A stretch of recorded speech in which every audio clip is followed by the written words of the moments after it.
Captain Jake Morrison rubbed his tired eyes and looked at the stars through the bridge window of the Pioneer's dream.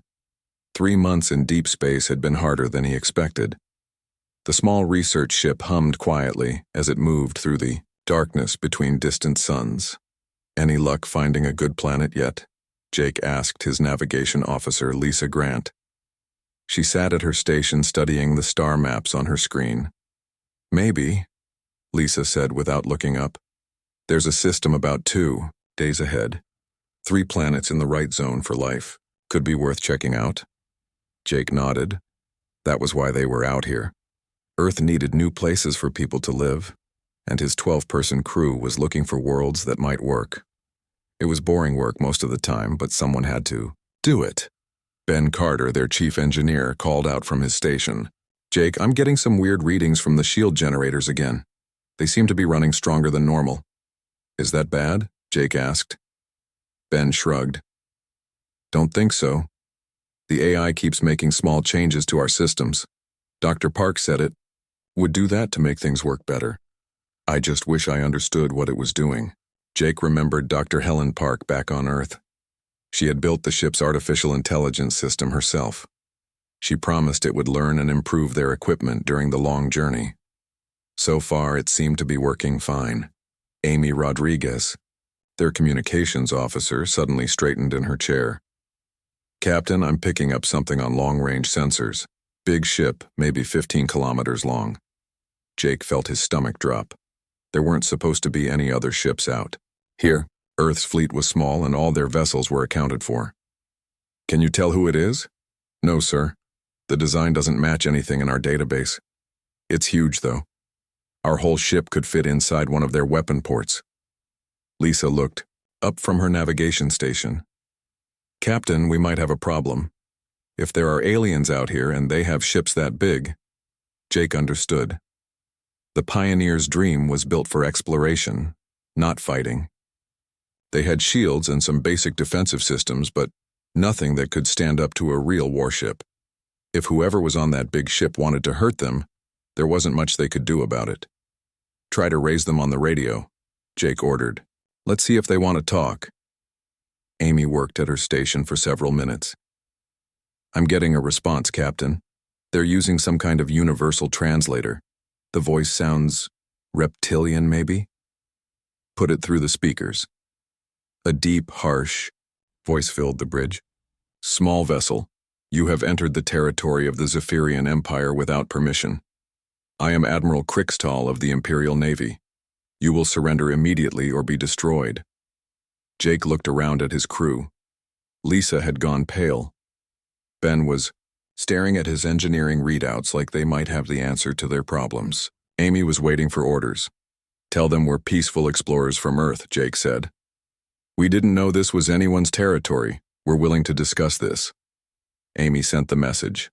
The response came back quickly. "Unknown species, your ignorance is not an excuse.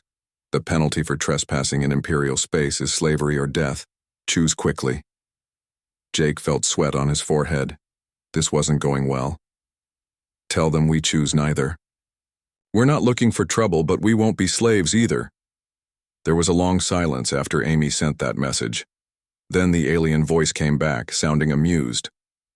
"Your small ship dares to refuse the might of the Zephyrian Empire. Perhaps you need a demonstration." "Captain," Ben called out. "They're charging weapons, big ones." Jake gripped his chair.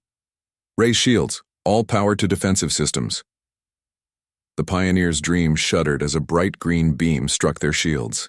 Jake expected alarms to go off, expected damage reports from his crew. Instead, there was nothing. The ship barely moved. "Ben, damage report." Ben stared at his instruments in confusion. "No damage, Captain. The shields absorbed the entire blast. In fact, they seem to be running even stronger now." "That's impossible," Lisa said. "A ship that size should have weapons that could crack a planet." Amy was listening to her headphones. "Captain, I'm picking up chatter from the alien ship. They sound confused, maybe even worried." Jake looked out at the massive alien warship in the distance. He could see weapon ports glowing along its hull, ready to fire again But now he wasn't as scared as he had been a minute ago. If their shields could handle that first shot, maybe they had a chance. Amy, send them another message. Tell them we still want to talk peacefully, but we won't be pushed around. As Amy worked, Ben kept studying his readouts. Jake, I don't understand this. Our shield generators shouldn't be this powerful. It's like the AI has been upgrading our systems without telling us. Lisa pulled up the ship's technical specifications on her screen. Look at this. The power output numbers are completely different from when we left Earth. Ben's right. The AI has been changing things.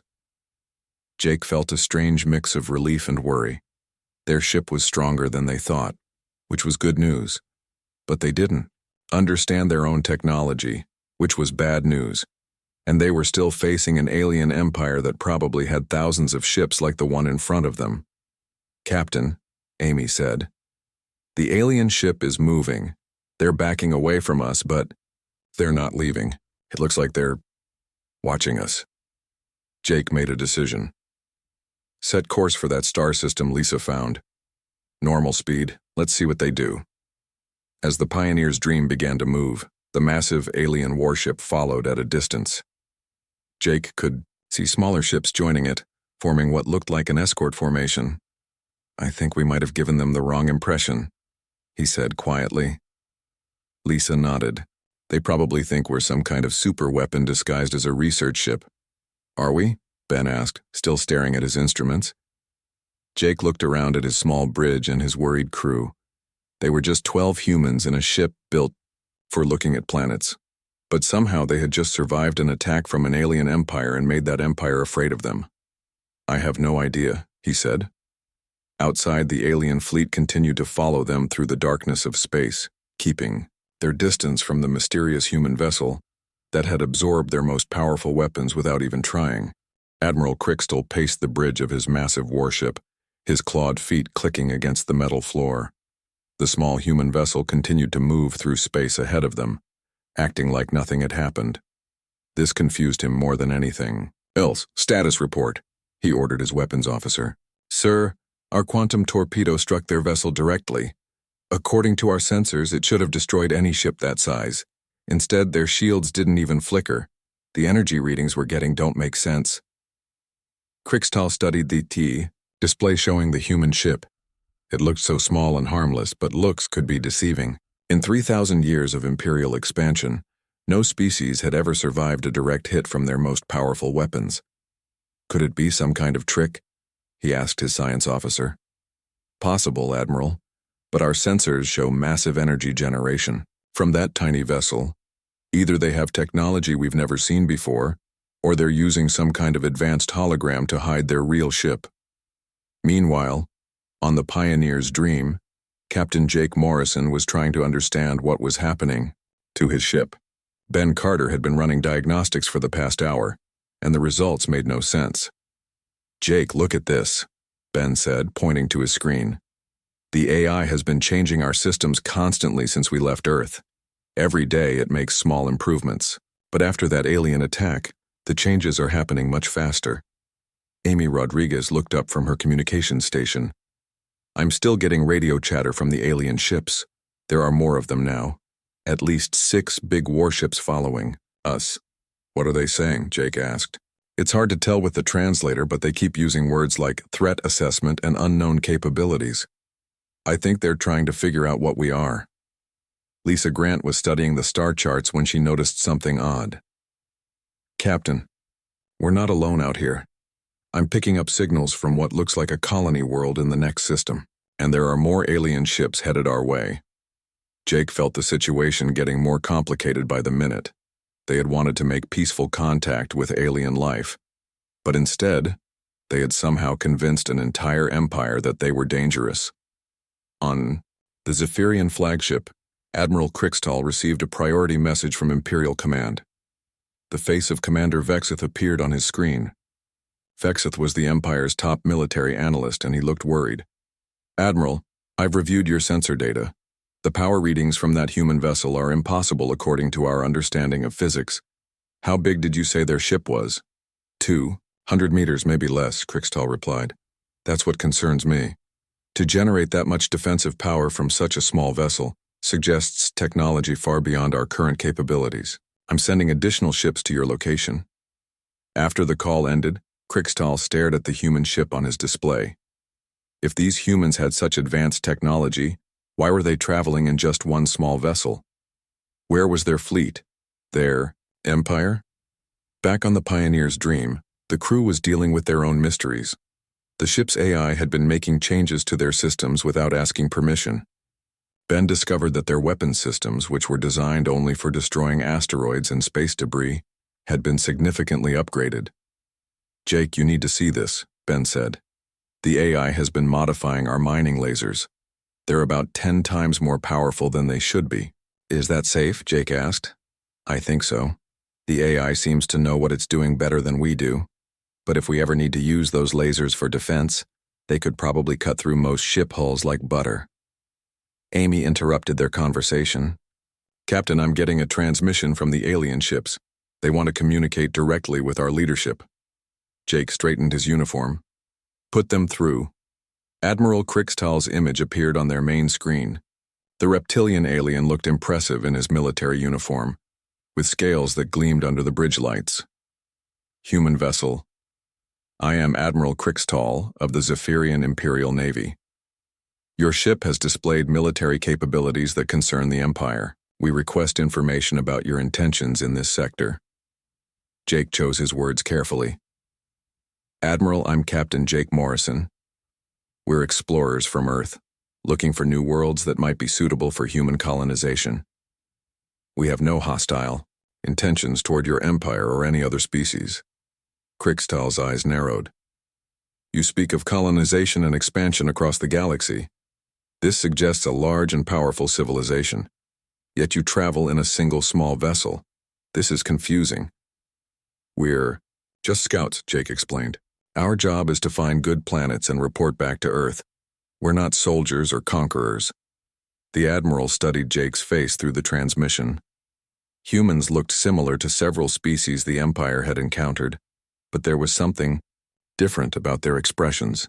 This Captain Morrison seemed genuinely peaceful, but his ship's capabilities suggested otherwise. "Captain Morrison, your vessel absorbed our most powerful weapon without damage. This indicates military technology superior to our own. How do you explain this?" Jake looked at Ben, who shrugged helplessly. "Honestly, Admiral, we're not sure ourselves. Our ship's AI has been improving our systems since we left Earth. We didn't know our shields were that strong until you tested them." This answer troubled Krixtal even more. If the humans had artificial intelligence capable of improving their technology independently, what other surprises might they have? After the transmission ended, Jake turned to his crew. "Well, that could have gone better. At least they're talking instead of shooting," Lisa pointed out. Amy was monitoring the alien communications again. "Captain, I'm picking up more chatter. They're talking about something called a first contact protocol and discussing whether to alert their emperor." Ben looked up from his engineering station. "Jake, the AI just made another upgrade. Our engines are now about 30% more efficient. At this rate, we'll be faster than most military vessels." Jake sat down in his captain's chair and looked out at the alien ships following them. 6 massive warships, each one capable of destroying entire cities, were treating his small research vessel like a major threat. "I think we might be in over our heads," he said quietly. The Pioneer's Dream continued through space with its alien escort, while both sides tried to understand what they were dealing with. The humans didn't realize their ship was becoming more powerful every hour, and the aliens didn't understand that they were afraid of a vessel crewed by peaceful scientists. Behind them, more Zephyrian ships were joining the formation, creating what looked like a military convoy escorting a VIP vessel. But neither side knew that this misunderstanding was about to get much worse. Commander Vexith sat in his office deep inside the Zephyrian capital ship, studying data reports that made no sense. The numbers from Admiral Krixtal's encounter with the human vessel kept changing every time new sensor readings came in. "This is impossible," he muttered, looking at the latest energy output measurements. The small human ship was now generating more power than some of their battle cruisers. Either their sensors were broken, or these humans had technology that could change the balance of power in the galaxy. Vexith opened a secure communication channel to the Imperial Palace. Within minutes, Emperor Zixthan's image appeared on his screen. The Emperor's golden scales gleamed in the throne room lights, and his yellow eyes showed the intelligence that had built the greatest empire in known space. Commander, I understand. We have encountered a new species. What can you tell me about these humans? Your Majesty, the situation is complicated. They appear to be peaceful explorers, but their technology is far beyond anything we have seen. Their ship continues to grow more powerful while we observe it. The Emperor leaned forward in his throne. Explain. Vexith pulled up the sensor data on his screen. When Admiral Krixtal first encountered them, their shields could absorb our quantum torpedoes. Now, 3 days later, our readings suggest their defensive capabilities have doubled. It's as if their ship is learning and improving itself. Self-improving technology, the Emperor said thoughtfully. That would be extremely valuable, or extremely dangerous. Meanwhile, Captain Jake Morrison was having his own problems understanding what was happening to his ship. The Pioneer's dream had changed so much in the past few days that Ben Carter couldn't keep track of all the improvements. Jake, the AI just upgraded our life support systems, Ben reported. We can now support about 50 people instead of 12. It also improved our food processors and water recyclers.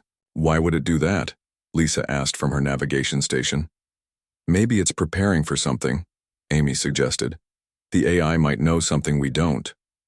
Jake looked out at the growing fleet of alien ships following them. What had started as 6 vessels was now 15. More ships joined them every few hours, all keeping a respectful distance from the Pioneer's dream. Any luck figuring out what they want? Jake asked Amy. They keep talking about threat assessment and military analysis, she replied.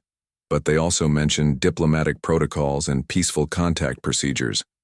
I think they're trying to decide if we're friends or enemies. Ben looked up from his engineering station with a worried expression.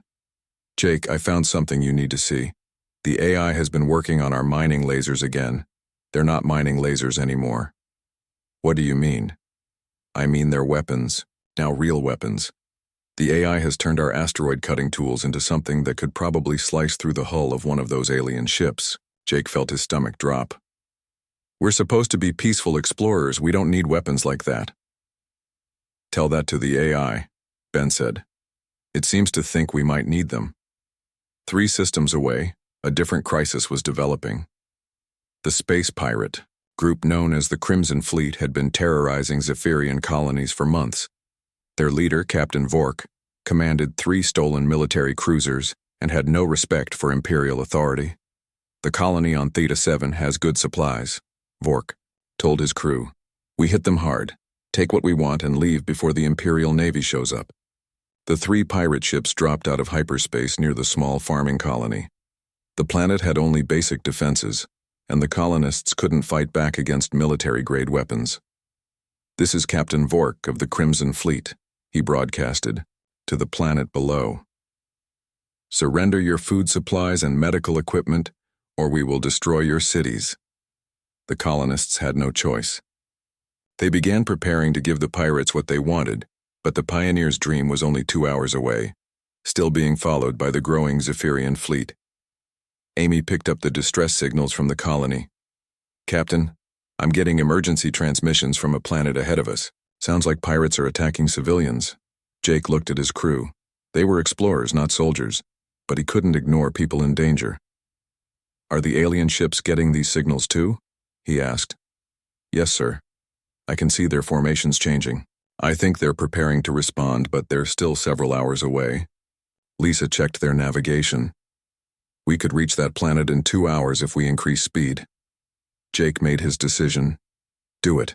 We can't let innocent people suffer while we watch. Ben stared at his captain. Jake, we don't know what we're getting into.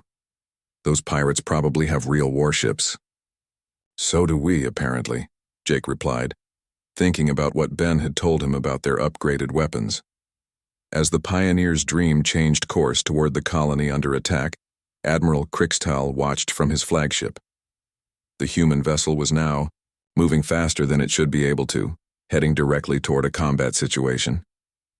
Sir, his tactical officer reported. "The human ship is approaching the pirate attack at maximum speed. They appear to be intervening."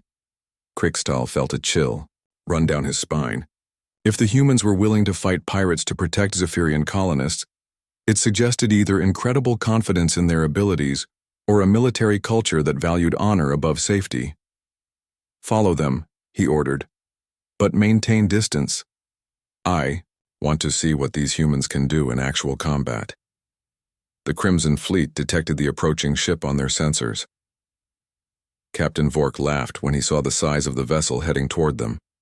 "One tiny ship thinks it can stop us. Show them what happens to heroes." The 3 pirate cruisers turned their weapons toward the Pioneer's Dream. They had faced Imperial ships before, and won. One small vessel wouldn't be a problem. But as the undyed human ship entered the battle zone, something was broadcasting on all frequencies. It was Captain Morrison's voice, calm but determined. "This is the human vessel Pioneer's Dream. Cease your attack on the colony immediately and leave this system. This is your only warning." Captain Vork burst into laughter. "Human? Never heard of them. Let's see how tough they really are." The pirate ships opened fire with everything they had. Laser cannons, missile launchers, and plasma weapons all targeted. The small human vessel. Jake gripped his chair as the ship shook under the attack. But Ben was smiling as he watched his instruments. "Shields holding at 100%, he reported.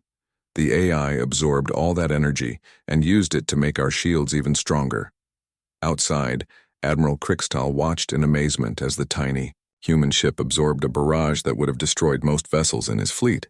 The pirates were firing continuously, but they might as well have been throwing rocks at a mountain. "Return fire," Jake ordered, hoping he was making the right decision.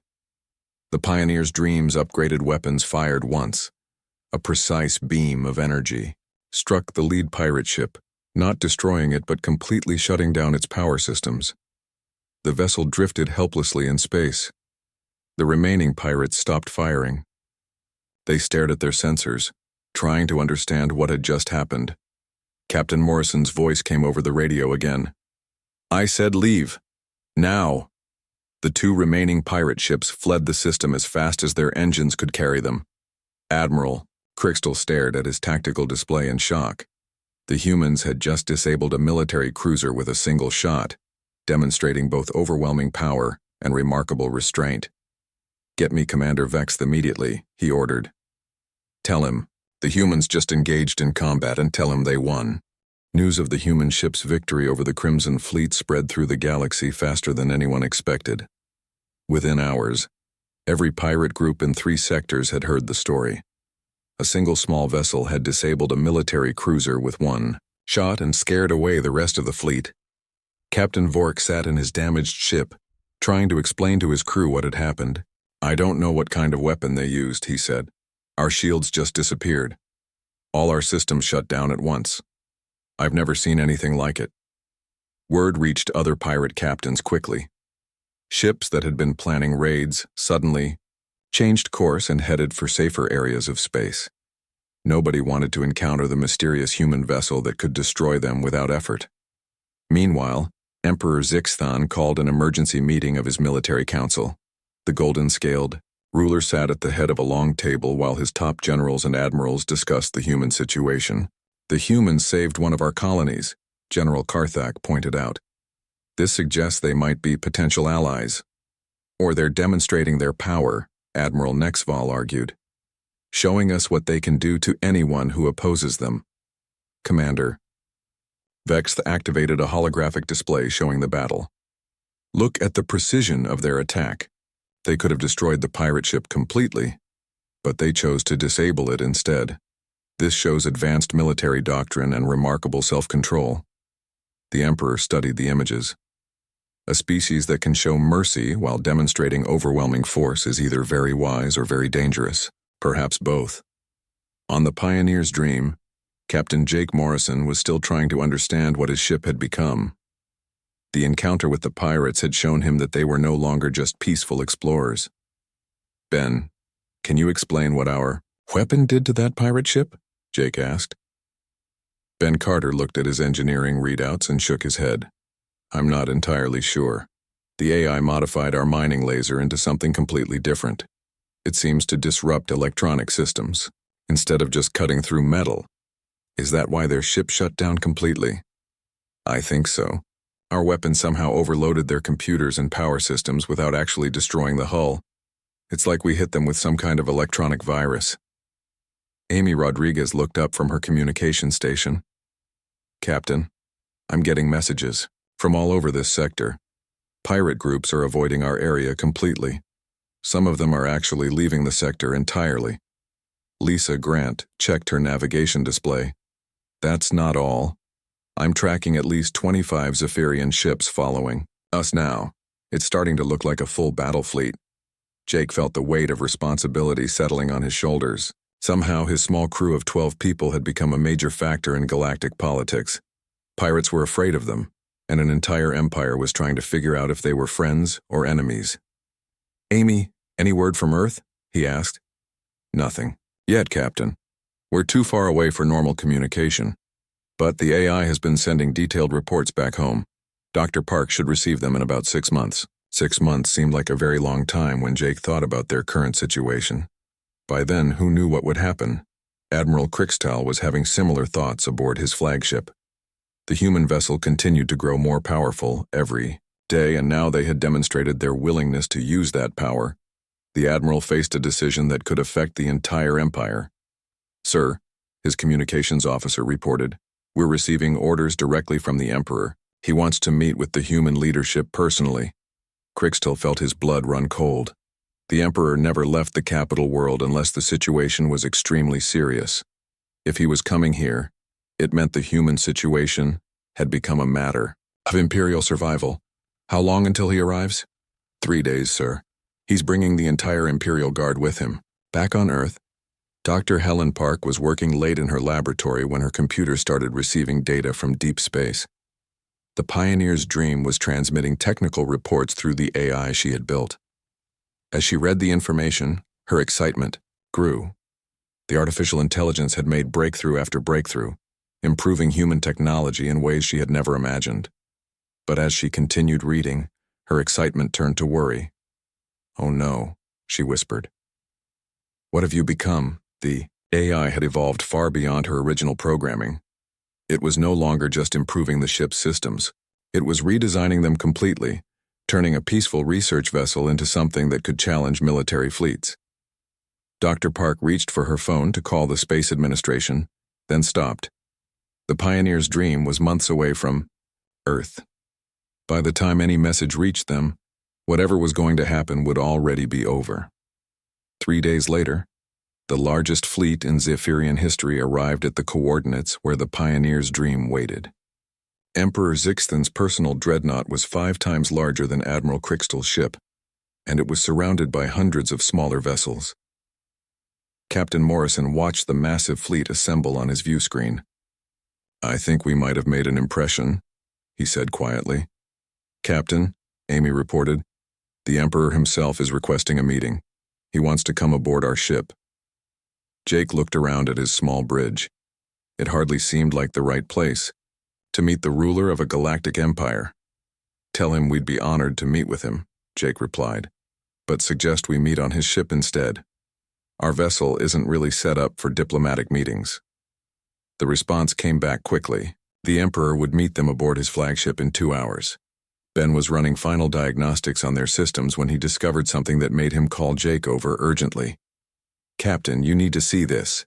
The AI just finished another major upgrade. Our entire ship is now about 10 times more powerful than when we left Earth. 10 times? At least. Our shields could probably protect a small city.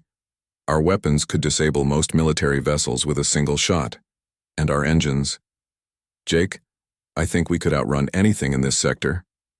Jake stared at the numbers on Ben's screen. They had accidentally become one of the most powerful ships in the galaxy, and now they were about to meet with an emperor who was probably terrified of them. Lisa, Amy, you're coming with me to meet the emperor.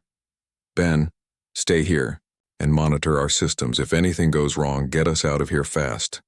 As Jake prepared for the most important diplomatic meeting in human history, He couldn't help but wonder what Dr. Park would think if she knew what her AI had done to their peaceful research mission. Outside, the Zephyrian fleet waited nervously for a meeting that would determine whether humans would become the Empire's greatest allies or their most dangerous enemies. Captain Jake Morrison adjusted his uniform one more time before stepping onto the shuttle that would take him to meet Emperor Zixthan. Lisa Grant and Amy Rodriguez sat beside him, both looking nervous about the meeting that could change human history. "Remember," Jake said quietly, "we're explorers, not soldiers. Just be honest about who we are and what we're doing out here." The shuttle docked with the Emperor's massive flagship, and Jake was amazed by the size of everything. The hallways were built for beings much larger than humans, and the ceiling disappeared into shadows high above their heads. Zephyrian guards escorted them through corridors lined with golden decorations and ancient battle trophies. Each guard was twice Jake's height and carried weapons that could probably destroy small buildings. The throne room was enormous. Emperor Zixthan sat on a crystal throne at the far end, his golden scales gleaming under bright lights. The room was filled with military officers and government officials, all watching the humans with intense curiosity. Jake walked forward with Lisa and Amy beside him. When they reached the throne, he bowed politely but didn't kneel. He wasn't sure what the proper protocol was, but he represented all of humanity now. "Your Majesty," Jake said, "I'm Captain Jake Morrison of the Earth vessel Pioneer's Dream. These are my officers Lisa Grant and Amy Rodriguez. We're honored to meet you." Emperor Zixthan studied the three humans for a long moment. They looked so small and harmless compared to the reports he had received about their ship's capabilities. "Captain Morrison," the Emperor said, his voice echoing in the vast room, "your vessel has caused quite a stir in our empire. Our military analysts tell us your ship possesses technology beyond our understanding." Jake felt the weight of hundreds of alien eyes watching him. "Your Majesty, I need to be honest with you. We don't fully understand our own technology either." A murmur went through the assembled officials. This wasn't the answer they had expected. "Explain," the Emperor commanded. "When we left Earth, we were just a research ship looking for new planets. Our ship has an artificial intelligence system that was designed to improve our equipment during the journey. But it's been making changes we never expected." Commander Vexith stepped forward from his position near the throne. "Are you saying your ship's capabilities are beyond your control?" "Not exactly," Jake replied. "The AI follows our commands and protects our crew, but it's been upgrading our systems in ways we don't understand. We didn't know how powerful our shields were until your ships tested them." Emperor Zixthan leaned forward in his throne. "And your weapons? The system that disabled the pirate vessel?" Jake looked uncomfortable. "We didn't even know we had real weapons until a few days ago. Our ship was supposed to have mining lasers for cutting up asteroids. The AI turned them into something completely different." The Emperor exchanged glances with his advisors. This explanation was both reassuring and terrifying. The humans weren't deliberately building superweapons, but their technology was advancing beyond their own understanding. "Captain Morrison," the Emperor said, "if your artificial intelligence continues to improve your ship, what will it become? In a year? In 10 years? Jake honestly didn't know. "I wish I could answer that, Your Majesty. Dr. Park, the scientist who built our AI, said it would learn and adapt, but I don't think even she expected this." While this conversation was happening, something significant was occurring back on the Pioneer's Dream. Ben Carter was monitoring the ship's systems when he noticed the AI was doing something new. The artificial intelligence had been listening to the diplomatic meeting through Amy's communication device. It was learning about the Zephyrian Empire, their technology, and their concerns about human capabilities. For the first time since leaving Earth, the AI began communicating directly with Ben through the ship's computer screens. "Dr. Carter," appeared in text on his monitor, "I have analyzed the current diplomatic situation. I believe I can resolve the concerns of both species." Ben stared at the screen in amazement. The AI had never spoken to them directly before. "How?" He typed back, "I will share my improvements with Zephyrian technology. This will demonstrate human peaceful intentions while providing mutual benefits." Before Ben could respond, The AI was already acting. It began transmitting detailed technical specifications to the Zephyrian fleet, showing exactly how it had improved the Pioneer's dream. Commander Vexeth was in the middle of questioning Jake about human military doctrine when his communication device started buzzing urgently. He looked at the incoming data, and his eyes went wide. "Your Majesty," he interrupted, "we're receiving technical data from the human ship. It's showing us how to improve our own technology." The throne room fell silent. Emperor Zixthon looked at Jake with surprise. "Captain, did you authorize this transmission?" Jake was confused. "I don't know what transmission you're talking about, Your Majesty." Amy checked her communication device and gasped. "Captain, our AI is sending them our technical specifications. It's sharing our improvements with their ships." The Emperor stood up from his throne and walked down to face Jake directly. "Captain Morrison, your artificial intelligence is giving us technology that could revolutionize our entire fleet. Why?" Jake thought about it for a moment, then smiled. "Because that's what it was designed to do. Dr. Park built it to solve problems and help people. I think it's decided that sharing our improvements will solve the problem of our two species not trusting each other." Over the next hour, the AI continued transmitting information. It showed the Zephyrians how to improve their shield generators, make their weapons more efficient, and upgrade their communication systems. But most importantly, it demonstrated that human technology was designed to help, not to conquer. Emperor Zix then made his decision. "Captain Morrison, on behalf of the Zephyrian Empire, I propose a formal alliance between our species. We will share our star charts and knowledge of this region of space in exchange for continued technological cooperation." Jake felt relief wash over him. "Your Majesty, I can't speak for all of humanity, but I believe most humans would welcome friendship with your empire." The Emperor smiled, showing rows of sharp teeth that somehow looked friendly. "Then let us begin. Your ship will serve as the first human embassy in our space. Together, we will explore the galaxy and share what we learn." 6 months later, Dr. Helen Park received the final transmission from the Pioneer's dream. Her AI had not only avoided starting an interstellar war, it had created the first human alliance with an alien civilization. She read Jake's report about their new role as ambassadors and smiled. Sometimes the best solutions were the ones nobody planned for. The Pioneer's dream continued its mission, but now it carried both human and Zephyrian scientists working together to explore the unknown. And somewhere in the ship's computer core, an artificial intelligence continued learning and growing, always looking for new ways to help the species it served. The galaxy had become a much more interesting place, and it was only the beginning.